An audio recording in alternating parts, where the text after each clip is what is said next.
We are about to pop out on a fielded area up here. We're at the Susquehanna Native Lands Park in Long Level, Pennsylvania. And this area up here would have been the site of the last major Susquehannock village. Estimated 4,000 to 6,000 individuals living up here at the peak.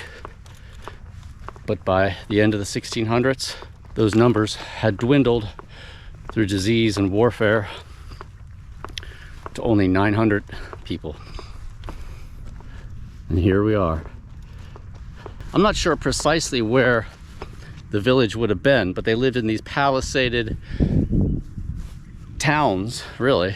And there would have been thousands of people living here, right here, on the top of this ridge in the late 1500s. There's the river, and you can see the two big windmills at Turkey Hill there. The reason we're here today is I just want to go check out a creek that runs along on the downriver side of the park. It's called Susquehannock Creek.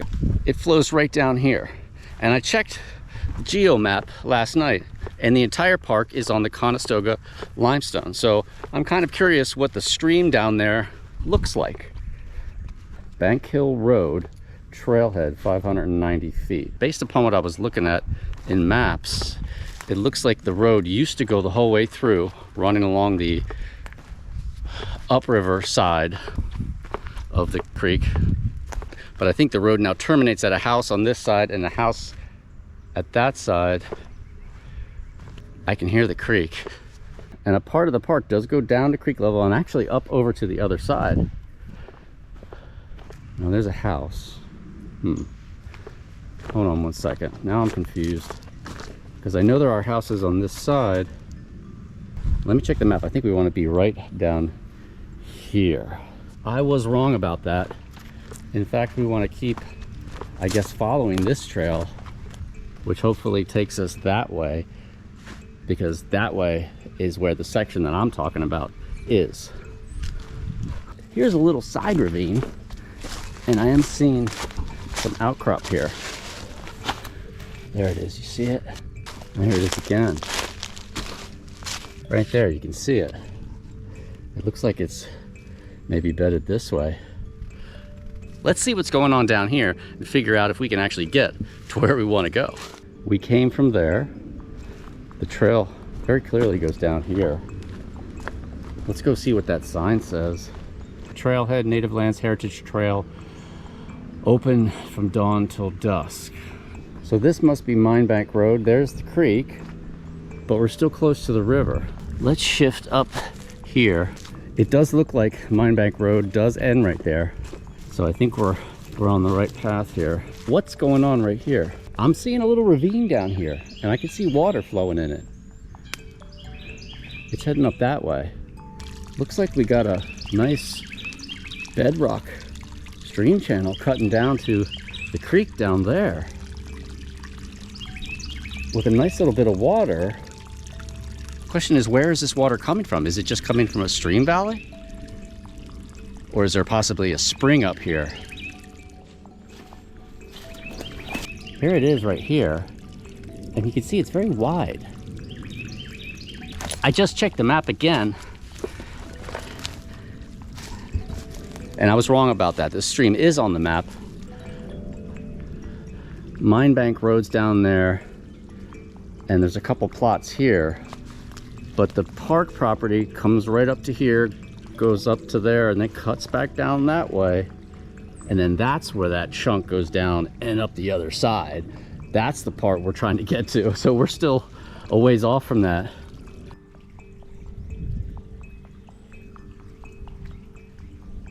That channel's got to be 15 feet across. And for the most part, other than moss and some grass, it's all exposed Conestoga limestone. You see that?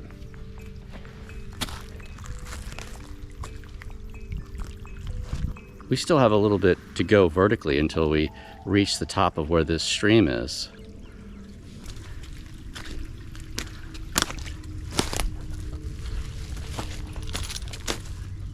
Oh wait, hold on, there's a little structure down here I wanted to go check.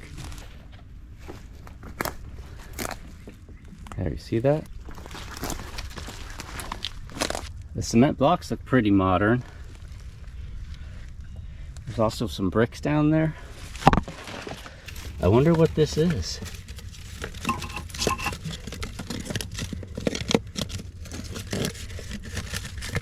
I wonder if this is an old privy. Huh. Let's check in on the creek again.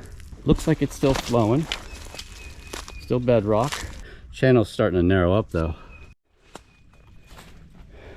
Creek keeps going up there. It's either gonna rise up out of the ground or it's just gonna kind of appear. That almost looks like a spring right there. I mean, it's just a trickle. Just a little trickle.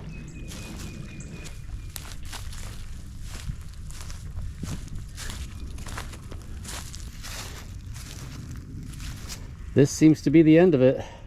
We got like seepage coming out there. A deeper pool here with lots of algae. Still seeing bedrock though. But the flow has definitely gone down and winds up coming up this little trickle. I don't think there's a spring there.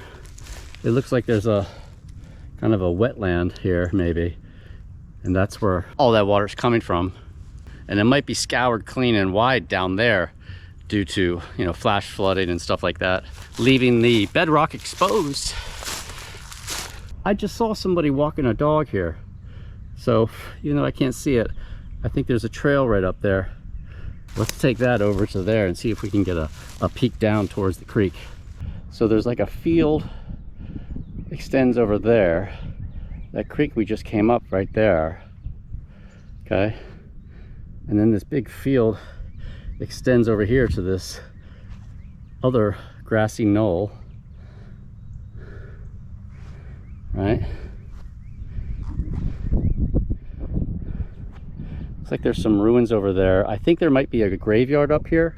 The guy who built that house and farmed this land actually drowned in the river. Just getting up here, walking around these open fields, you really get a good idea of why the Susquehannocks would have chosen this place for one of their palisaded villages. Imagine thousands of them just, you know, living right here. By that time, I think they were heavily into agriculture, growing maize and stuff as a way to sustain themselves, and hunting, obviously, and the fish from the river. But for a while, the main thing was that they controlled the fur trade. They got guns very early on, possibly, I think, from the Swedes and also the Dutch, and they learned how to use those guns. There's even stories of them getting their hands on a couple of small cannon and actually using them during a battle. The one, they had cannonball, and another incident they actually used rounded stones instead of cannonballs. I don't know how successful they were at using them, but they were able to get off some shots with it. And to me, that's just an interesting image. In your mind, they're associated, you know, with bow and arrow, and then later on with the I guess were they Kentucky rifles, although they were made here in Pennsylvania. But in your mind, you don't really associate Native Americans with cannon unless they were being used against them.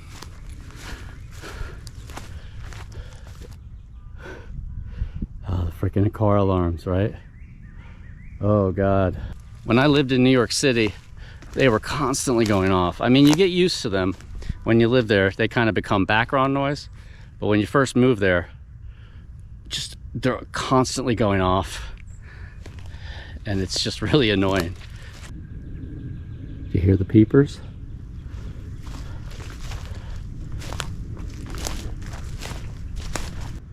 Here's the beginning of another ravine. Let's see if we can follow that down to creek level. No water in this one.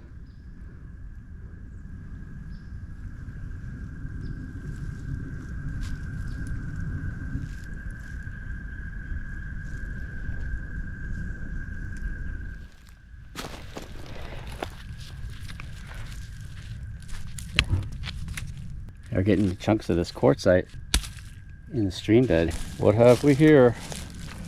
Ravine comes down, Starting to hit the Conestoga here. Here's another cliff, and look at that, there's a cliff. Big exposure. Gotta be a spring. Just the way it's situated at the base of the outcrop, with a little bit of water trickling down. It's barely flowing though. It is wet, but there's no flow. So I wonder if this is an ephemeral spring. It's about a 10-foot drop. The water looks awfully stagnant and mucky. I'm thinking that maybe this is just a place where runoff collects into a little depression here when there is water coming down here, and it's not a spring. This piece here seems to have fallen off of here. Yeah. Yeah, you see that? There it is.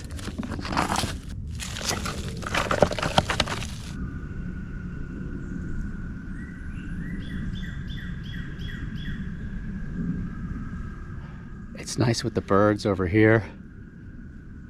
And then the peepers, you can hear them as it kind of sweeps down the stream valley towards the river.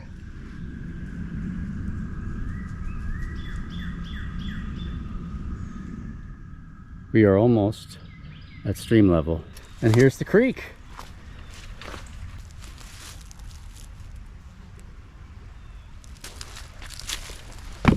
This might be left over from the 2018 flood that hit this area. Washed a lot of stuff away.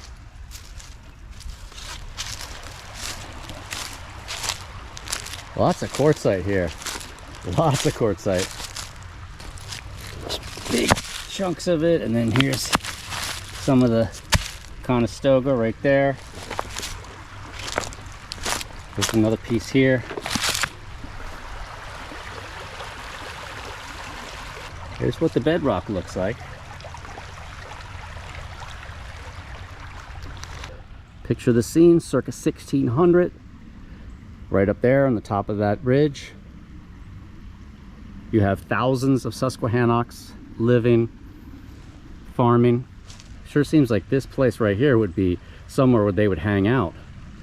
So close to the village as it is.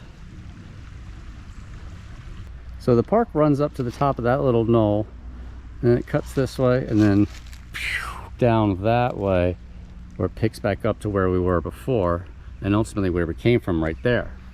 Little ridge of the Conestoga limestone, creating that.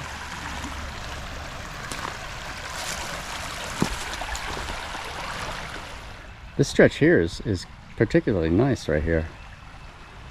And the Conestoga is showing up here. Looks like we're starting to get some of that graphitic stuff there. You see that? See how that piece of limestone, or it could be shale. There's also shale in the Conestoga limestone. So that might be a layer of that. See how it's like shining, catching the light? This stuff here might be more like shaley.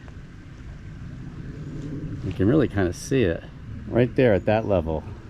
That looks like where it goes from limestone into this stuff.